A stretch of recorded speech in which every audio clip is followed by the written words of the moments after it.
Hello friends, good evening. बहुत बहुत स्वागत करता हूं आपके अपने यूट्यूब चैनल एग्जामनाथ पे। उम्मीद करता हूं आप सभी मस्त होंगे, जबरदस्त होंगे, जिंदाबाद होंगे। आज एक टॉपिक लेके आया हूं जो कि इंग्लिश ग्रामर से रिलेटेड है और टॉपिक है आज आपका एक्टिव एंड पैसिव वॉइस।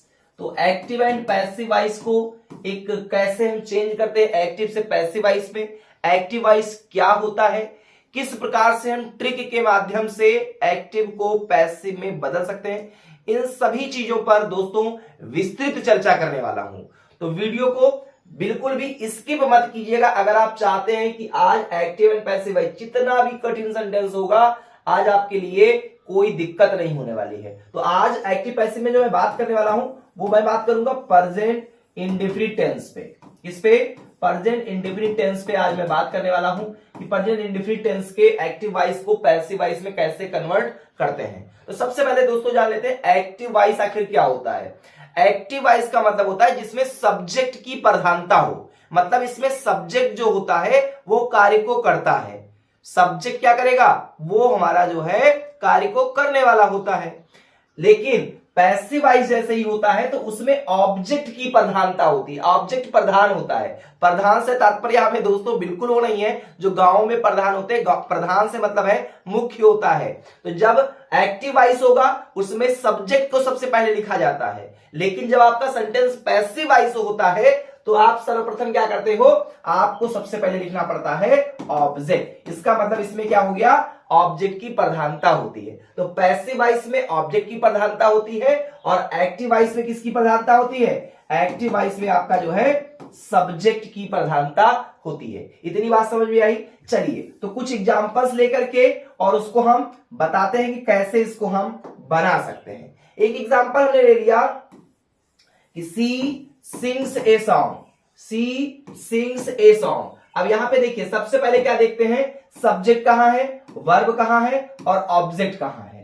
तो ये आपका पॉइंट क्या है? सी क्या है? आपका सब्जेक्ट है। क्यों सब्जेक्ट होगा? क्योंकि ये कार्य को करने वाली है या कार्य को करने वाला है। सिंग्स क्या हो जाएगा आपका? ये आपका वर्ब है, जो हमने किया वही तो क्रिया होता है। और ऑब्जेक्ट, ऑब्जेक्ट जो कुछ बचा कुचा होता है वो सब क्या कहलाता है? वो ऑब्जेक्ट कहलाता है। तो इतनी बात समझ में आ गई कि हमारा सी सब्जेक्ट है, सिंग्स हमारा वर्ब है और ए सॉन्ग क्या है? ये आपका ऑब्जेक्ट है। अब इससे हमें कन्वर्ट करना है। ये तो एक्टिव वॉइस में लिखा हुआ है, ये किसमें लिखा है? यह लिखा हुआ है एक्टिव में, और हमें चेंज किसमें करना है? तो भैया हमें चेंज करना है इसको पैसिव वॉइस में। तो कैसे चेंज करेंगे? तो सबसे पहले ध्यान रखिएगा, इसके लिए हमने एक नियम निकाला है, गुणे 11 का नियम। गुणे 11 का नियम। सोच रहे होंगे दोस्तों क्या कह रहे हैं शेखर सर, पगला गए हैं का? यही तो रूल है, यही तो रूल है, गुणे 11 का नियम।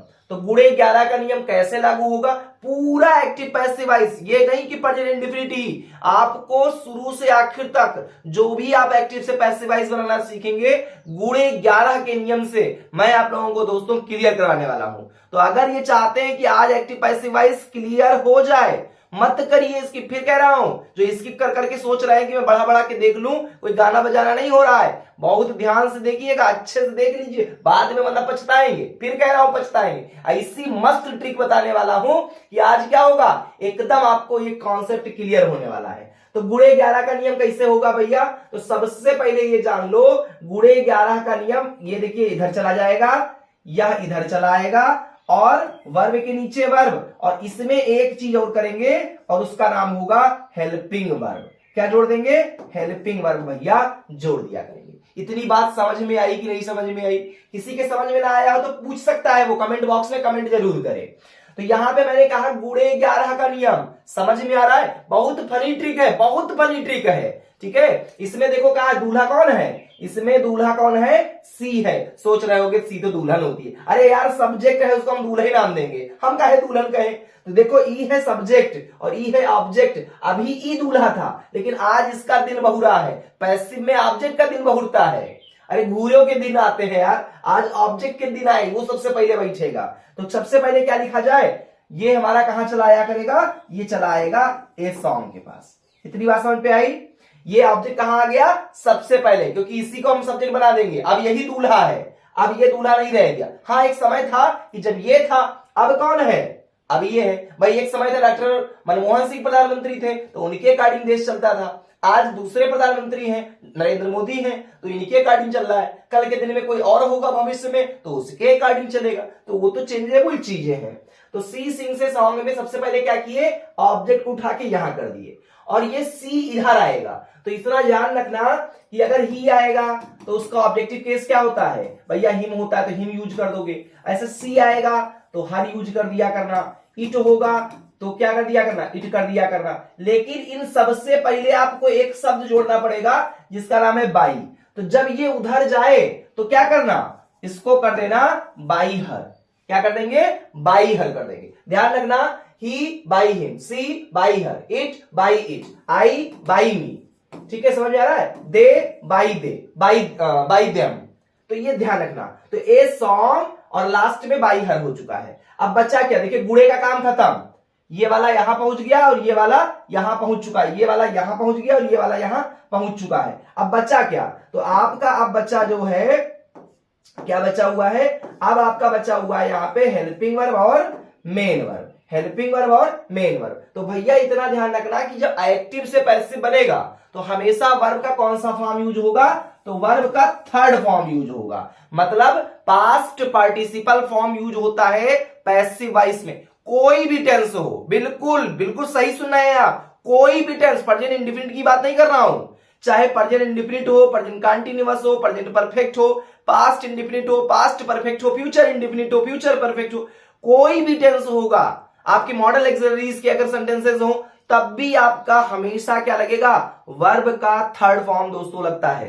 तो यहां पे इस बात का ध्यान रखिएगा, पैसिव बोले तो थर्ड फॉर्म लगाना है, पास्ट पार्टिसिपल फॉर्म लगाना है। तो ये चाहे यस या यस लिखा हो, आईएनजी फॉर्म लिखा हो, फर्स्ट फॉर्म लिखा हो, सेकेंड फॉर्म लिखा हो, या पहले से ही थर्ड फॉर्म लिखा हो, आपको थर्ड फॉर्म लगाना है। तो भैया सिंह का थर्ड फॉर्म क्या होता है, सिंग सैंग संग, सिंग सैंग संग, तो संग लिख दिए। और यहां पे एक चीज क्या बताए थे आपसे भी कि हेल्पिंग वर्ब यूज करना होता है, और हेल्पिंग वर्ब प्रेजेंट इंडेफिनिट में ध्यान रखिएगा पैसिव वॉइस में इज आर एम होता है, क्या होता है, इज आर एम होता है। पैसिव वॉइस की बात मैं कर रहा हूं, पैसिव वॉइस में प्रेजेंट इंडेफिनिट का जो हेल्पिंग वर्ब होता है दोस्तों वह इज आर या एम होता है। तो ए सॉन्ग के साथ इज लगेगा, आर लगेगा कि एम लगेगा, बिल्कुल सही बताए, इज लगेगा, क्या लगेगा, इज लगेगा। तो ए सॉन्ग इज संग बाई हर, समझ में आया, बिल्कुल समझ में आ गया होगा। कुछ और एग्जांपल्स लेकर के इसको सीखने का प्रयास करते हैं।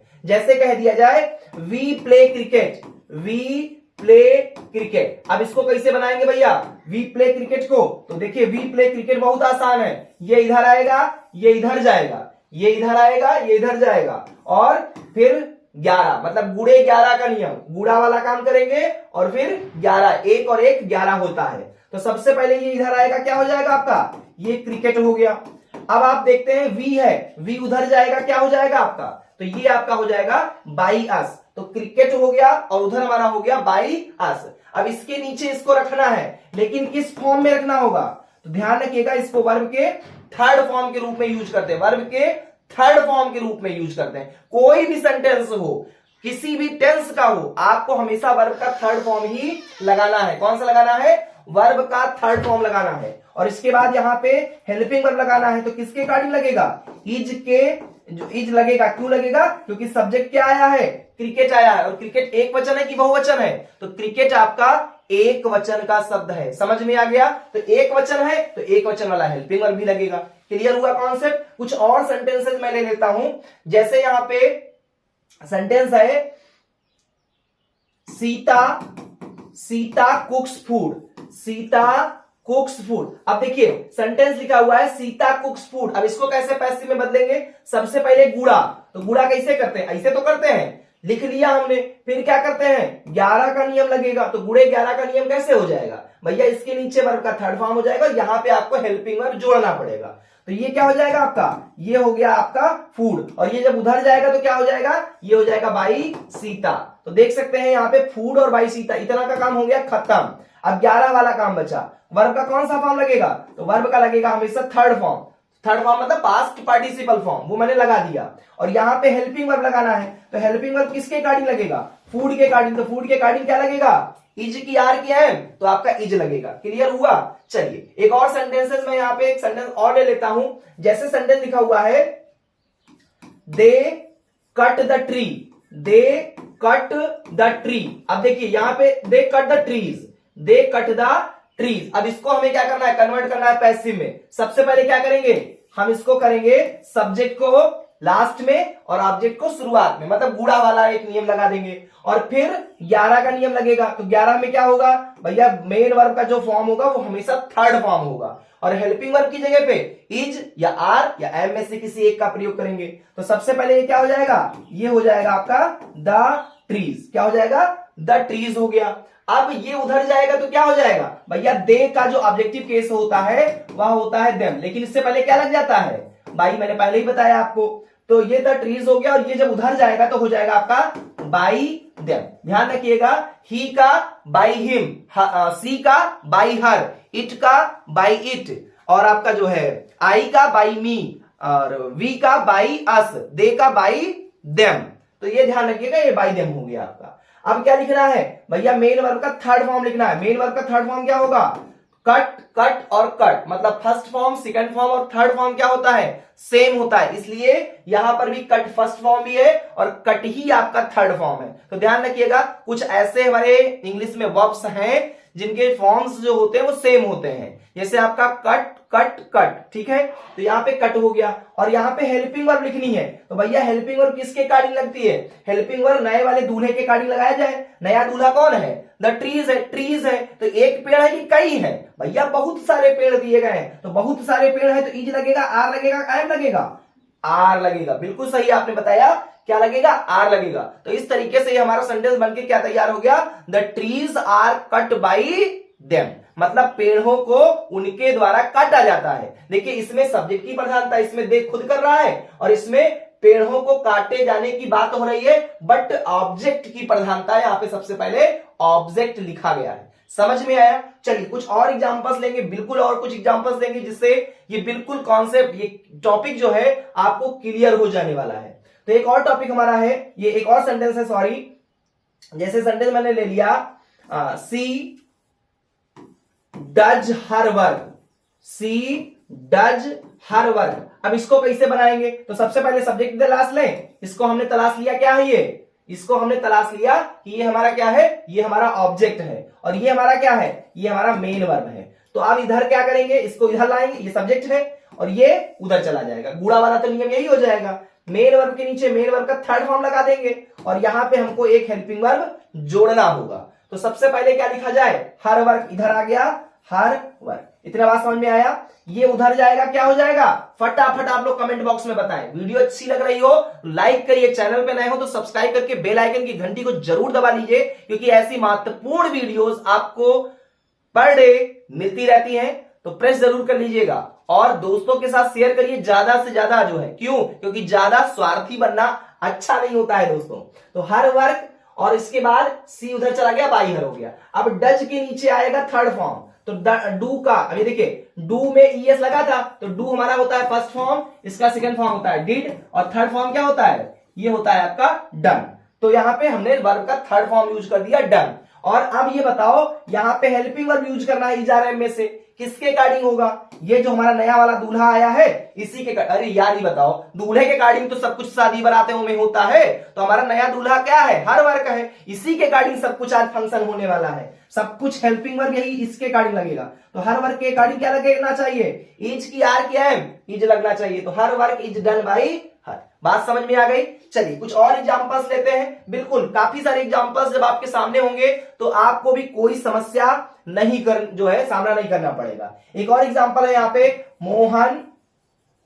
Mohan drinks milk, Mohan drinks milk. अब इसको कैसे बनाएंगे, ये इधर ये उधर, इसको थर्ड फॉर्म और यहाँ पे हेल्पिंग वर्ब, क्या हो जाएगा आपका, मिल्क हो गया, मोहन उधर जाएगा तो क्या हो जाएगा, बाई मोहन हो जाएगा। और ड्रिंक्स का थर्ड फॉर्म, ड्रिंक का थर्ड फॉर्म क्या होता है, तो देखिए ड्रिंक का जो थर्ड फॉर्म होता है दोस्तों वह क्या होता है, ड्रिंक, ड्रैंक, ड्रंक। तो हो जाएगा आपका ड्रंक। और यहाँ पे हेल्पिंग वर्ब जोड़ना है तो मिल्क के अकॉर्डिंग क्या लगना चाहिए, मिल्क एक अनकाउंटेबल नाउन है और अनकाउंटेबल नाउन हमेशा सिंगुलर होता है, इसलिए यहाँ पे क्या लगा देंगे, इज लगा देंगे। बात समझ में आ रही है। चलिए कुछ और एग्जांपल्स बराबर मैं ले रहा हूं। चलिए कुछ और एग्जांपल्स यहाँ पे हमारे सामने हैं। जैसे कह दिया जाए the players play cricket, the players play cricket. तो द प्लेयर्स प्ले क्रिकेट का क्या हो जाएगा, सबसे पहले ये उधर चला जाएगा और ये किधर चला आएगा, ये इधर चला जाएगा। और वर्ब का कौन सा फॉर्म होगा, वर्ब का हमेशा थर्ड फॉर्म होगा। यहाँ पे हमको हेल्पिंग वर्ब भी जोड़ देना रहेगा। तो सबसे पहले ये किधर आएगा भैया, क्रिकेट ऑब्जेक्ट है, यही तो सबसे पहले इधर आ जाएगा। तो क्या हो गया, ये आपका हो गया क्रिकेट। और ये द प्लेयर्स कहां जाएगा, लास्ट में जाएगा। तो ये क्या हो जाएगा, बाय द प्लेयर्स हो जाएगा, बाय द प्लेयर्स। अब देखिए वर्ब का कौन सा फॉर्म यूज करना है, थर्ड फॉर्म। तो प्ले का थर्ड फॉर्म क्या होता है, प्लेड होता है। और यहां पे एक आपको हेल्पिंग वर्ब लिखनी है, लेकिन किसके अकॉर्डिंग होगा, नए वाले दूल्हे के अकॉर्डिंग। नया वाला जो दूल्हा बना है, कौन बना है, क्रिकेट बना है, तो क्रिकेट के अकॉर्डिंग क्या हो जाएगा, इज की आर के एम, तो भैया इज होगा। बात समझ में आ गई, बिल्कुल समझ में आ गया। एक और एग्जांपल ले लेते हैं, और यहां पे थोड़ा सा कंफ्यूजिंग वाला मैं सेंटेंस ले रहा हूं। जैसे भी कह दिया जाए कि नैन्सी गिव्स मी मिल्क, जो है यहाँ पे आप देख रहे हैं दो ऑब्जेक्ट आ गए, मी भी है और मिल्क भी है। दो ऑब्जेक्ट अगर एक साथ हैं, फिर ऐसे कंडीशन पे कैसे करें, डायरेक्ट क्या मी मिल्क लिख दिया जाए, नहीं दोस्तों नहीं करेंगे। तो देखिए ऑब्जेक्ट भी दो प्रकार के होते हैं। क्या होते हैं, ऑब्जेक्ट भी दो प्रकार के होते हैं। एक होता है आपका डायरेक्ट ऑब्जेक्ट, क्या होता है, एक होता है आपका डायरेक्ट ऑब्जेक्ट और एक आपका क्या होता है, इनडायरेक्ट ऑब्जेक्ट। अब डायरेक्ट ऑब्जेक्ट और इनडायरेक्ट ऑब्जेक्ट हो सकता है आपने पढ़ा हो, या बहुत संभव है कि आपने नहीं पढ़ा होगा। तो क्या होता है डायरेक्ट ऑब्जेक्ट और क्या होता है इनडायरेक्ट ऑब्जेक्ट, इसको मैं थोड़ा जान लेता हूं। तो जो डायरेक्ट ऑब्जेक्ट आपका होता है यह हमेशा निर्जीव होता है। क्या होता है, ये निर्जीव होता है। जबकि जो आपका इनडायरेक्ट ऑब्जेक्ट होता है ये कोई सजीव होता है। क्या होता है, ये आपका सजीव होता है। तो आप यहाँ पे देख सकते हैं मी मतलब मुझे, तो मुझ में जान है कि नहीं है, बिल्कुल जान है। तो मैं डायरेक्ट ऑब्जेक्ट हूं कि इनडायरेक्ट ऑब्जेक्ट हूं, मैं इनडायरेक्ट ऑब्जेक्ट हुआ। ये क्या हो गया आपका, इनडायरेक्ट ऑब्जेक्ट हो गया। और ये क्या है आपका, मिल्क में कोई जान नहीं है, तो ये कौन सा ऑब्जेक्ट होगा आपका, डायरेक्ट ऑब्जेक्ट होगा। और एक नियम होता है कि अगर दो ऑब्जेक्ट एक ही सेंटेंस में आ जाए, मतलब having two objects in a sentence, then we use at first direct object. हम किसका यूज करते हैं, फिर हम डायरेक्ट ऑब्जेक्ट का यूज करते हैं। अगर दो ऑब्जेक्ट आए हुए हैं और एक आपका इनडायरेक्ट ऑब्जेक्ट है, एक आपका डायरेक्ट ऑब्जेक्ट है, ऐसे कंडीशन पे आप डायरेक्ट ऑब्जेक्ट को क्या करते हैं, सबसे पहले लिखते हैं। तो यहां पे नैन्सी गिव्स मी मिल्क लिखा हुआ है, सबसे पहले किसको लिखा जाए, तो भैया इसको हम इधर ले आएंगे। क्या हो जाएगा, ये आपका हो जाएगा मिल्क। अब ये उधर जाएगा तो नैन्सी का नैन्सी रहेगा, लेकिन एक चीज यहां पे क्या ऐड हो जाएगा, प्रीपोजिशन बाई का प्रयोग कर देंगे। तो मिल्क बाई नैन्सी इतना हो चुका है। अब यहां पे हमको क्या लिखना है, वर्ब का कौन सा फॉर्म, भैया थर्ड फॉर्म ही लगाते हैं।